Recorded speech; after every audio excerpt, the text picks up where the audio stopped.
Y muy buenas noches nuevamente, bienvenidos al debate de todas las noches en su programa 845. Y esta noche en el segundo tema vamos a debatir sobre un tema que está generando pues convulsión a nivel mundial, que son las migraciones. El día de hoy se desarticula una banda que estaba generando pues ingresos a partir del tráfico de migrantes que pasaban por nuestro país. Y para ello tenemos a tres invitados de lujo para discutir sobre el tema. Julia González, coordinadora ejecutiva de la Mesa Nacional para las Migraciones. Don Pedro Pablo Solares, consultor en Iniciativa Puente Norte. Igualmente nos acompaña vía Skype el señor Jorge Peraza, jefe de la Organización Internacional de las Migraciones para el Triángulo Norte. Así que bienvenidos a los tres y Carmen tiene la primera pregunta. Buenas noches, bienvenidos. Estábamos escuchando, como bien lo mencionaba Cristian esta mañana, lo de la desarticulación de esta red desde Panamá, Costa Rica, Honduras, El Salvador y Guatemala. Una red bastante grande que cobraba entre 20 y 25 mil dólares por persona, migrantes que viajaban desde África, desde Asia y algunos países suramericanos. Y mi primera pregunta para ustedes es si ustedes recuerdan algún operativo similar al que vimos en esta ocasión. Pedro Pablo. Buenas noches, gracias por el espacio y creo que es una excelente pregunta para iniciar porque no solo no recordamos operativos de este tipo, sino que hay una justificación y una razón para que esto se haya dado por primera vez. Y es que no sé si recordamos que en enero, creo que fue, se aprobó en diciembre fue, la famosa ley que le llamaron la ley anticoyote en Guatemala.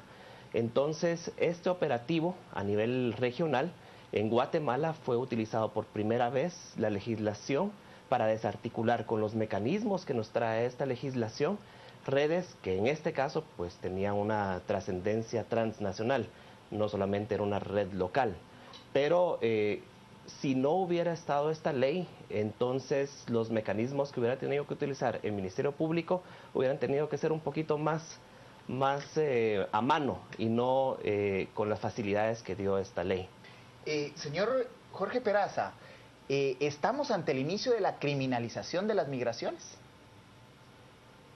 Aquí hay que entender de que hay diferentes procesos. Uno, evidentemente, y como bien señalaba el colega, se viene realizando un proceso de fortalecimiento del marco regulatorio y legislativo en materia de lucha contra el tráfico de migrantes, el tráfico ilícito de migrantes, y también paralelo ha venido un proceso de fortalecimiento de las capacidades en lo que refiere a la lucha contra la trata de personas.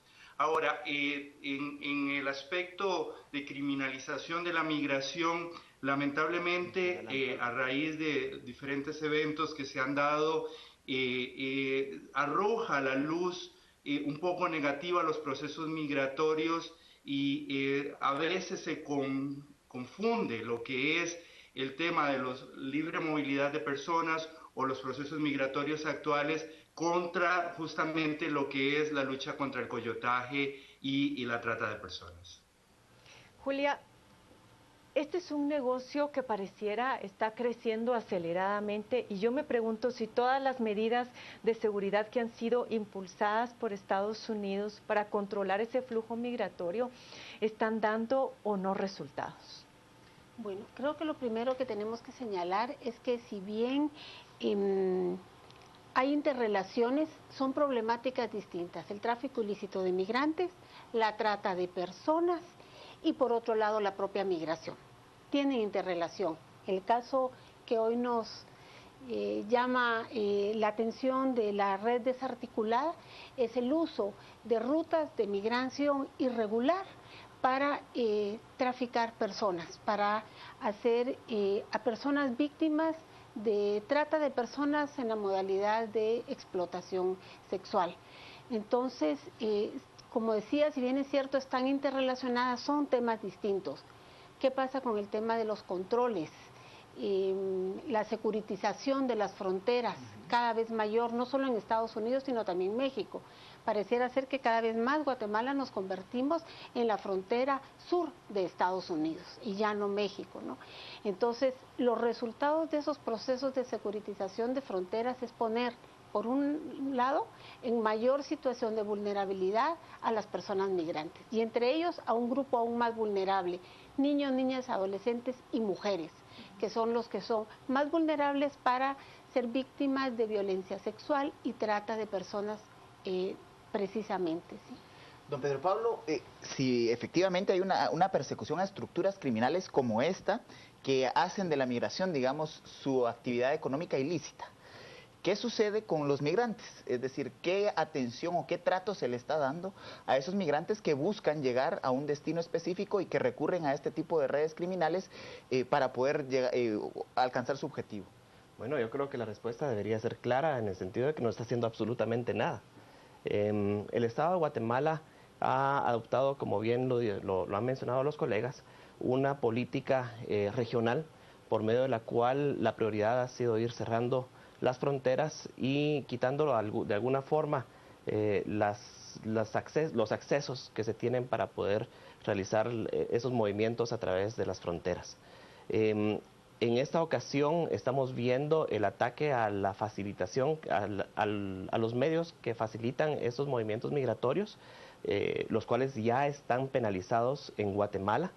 Sin embargo, queda ese gran vacío, que es un vacío social, un vacío humano que no se arregla con la criminalización del facilitador de la migración, porque al final de cuentas, esas personas que están siendo expulsadas por las diferentes razones sociales que se ven obligados a emigrar, principalmente hacia Estados Unidos, esas causas continúan estando allí.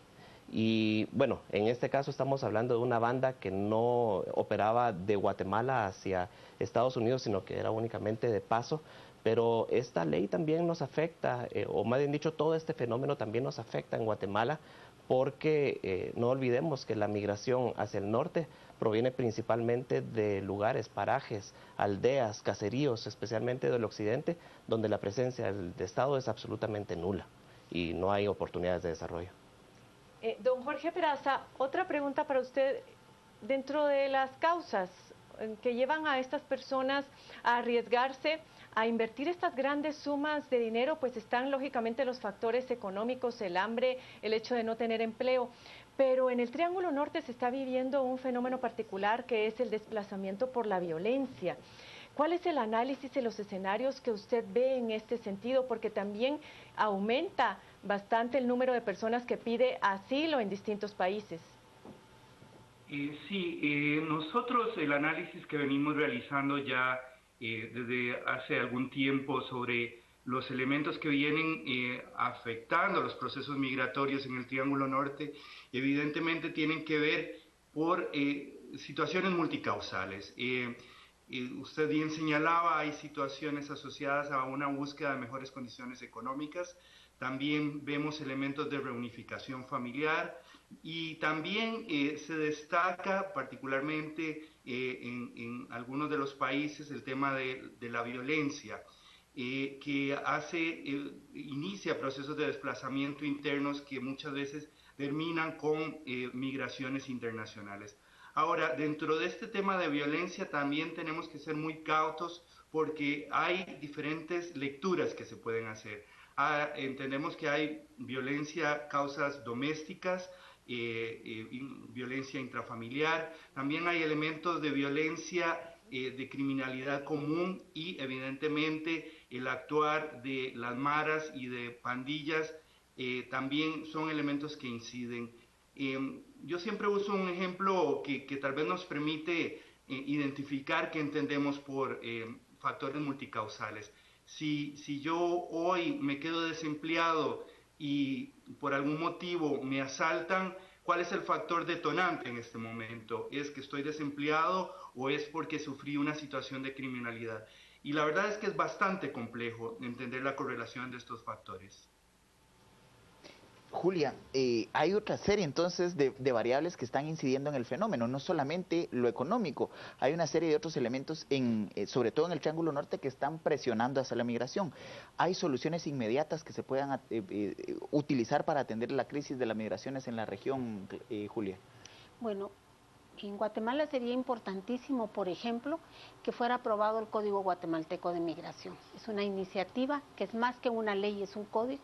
Es una iniciativa que pone en el centro a la persona migrante Es una iniciativa que desde las organizaciones de sociedad civil valoramos altamente por el enfoque de derechos humanos, ¿sí? Y que lo aborda desde diferentes aspectos, ¿no? Ya han dicho antes mis colegas que Guatemala es un país de tránsito de migrantes y aquí está el tema de la vulnerabilidad también para el tema de trata. Pero también en el tema de trata de personas, Guatemala es un país de origen. También desde la propia población guatemalteca es víctima de explotación sexual como una de las modalidades o de explotación laboral. Pero también somos un país no solo de tránsito, sino que expulsa, sino también somos un país de destino, porque hay redes que traen de manera explícita a nuestro país a mujeres y a jóvenes para ser tratadas. Con esta problemática multicausal vamos a ir a un breve corte comercial y le solicitamos al señor Jorge Peraza que por favor continúe con nosotros para la segunda parte de esta entrevista.